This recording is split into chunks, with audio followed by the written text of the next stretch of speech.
Today we're talking Strawberry Shortcake, Berry Bitty Adventures, Hot Sauce Cook-Off.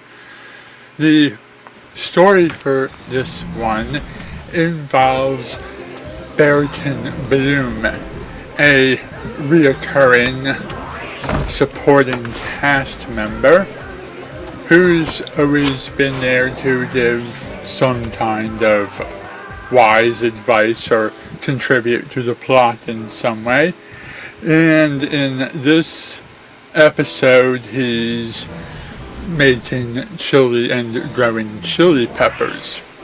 And the flavors he's come up with has impressed strawberry, sour grapes, sweet grapes, and apple dumpling, and impressed them enough that they want to serve his chili recipes at the diner. Things seem to be going well until he gets a video phone call from his cousin, who's a bit of a over-competitive jerk and always grows better chili peppers and makes better chili and always wins these chili contests. Barrington Bloom begins to feel depressed because he never wins the contests and his cousin always wins, and he doesn't stand a chance of competing with his chili. But sour grapes can't stand how this cousin of his is acting and encourages him to take on the contest and beat his cousin for the first time in his life. Apple Dumpling agrees to this, and so does Strawberry and the others. And eventually Barrington Bloom decides to go along with this whole contest thing as well. So he and mostly sour grapes and apple dumplings start working on the chili recipe. They do one attempt after another and montage a sequence of them testing out various chili recipes, while over the video phone Barrington Bloom's cousin is testing out better chili recipes.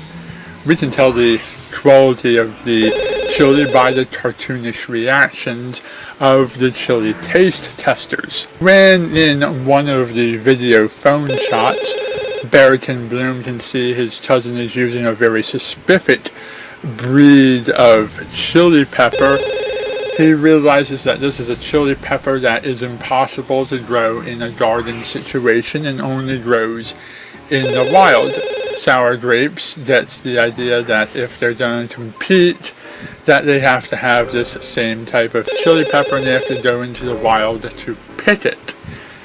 However, Barrington Bloom's cousin interferes with the bringing home of the chili pepper and sees to its destruction. When the girls come back empty-handed, they found that while they were out on their adventure, Barrington Bloom cooked more chili recipes. They may not be hotter than the cousin's chili recipe, but they definitely taste good, and Strawberry encourages him to enter the contest anyhow, which he does and wins because the judges disqualify the cousin for using peppers that grow in the wild instead of farming the peppers himself. A bit of honesty and hard work that Barrington Bloom put into his product, combined with the fact that it tastes really good, pays off in the end, and he gets his prize. And Strawberry and the others get to use his chili at their restaurant. Not a whole lot of anything interesting going on today to rave about, but we did get a fun little bit of extra voice acting when Sweet Grapes puts on a little puppet show. Overall, it's just sort of more or less a filler plot. It doesn't stretch out the chili contest over the course of 2 or 3 episodes, nor does it continue a plot from a previous episode. It's just sort of its own little thing, and it's a really nice story. The moral being that something of quality is something that you take your time to do right. I think that can apply to everybody's work, not just cooking. Anyhow, I thank you for watching and good night.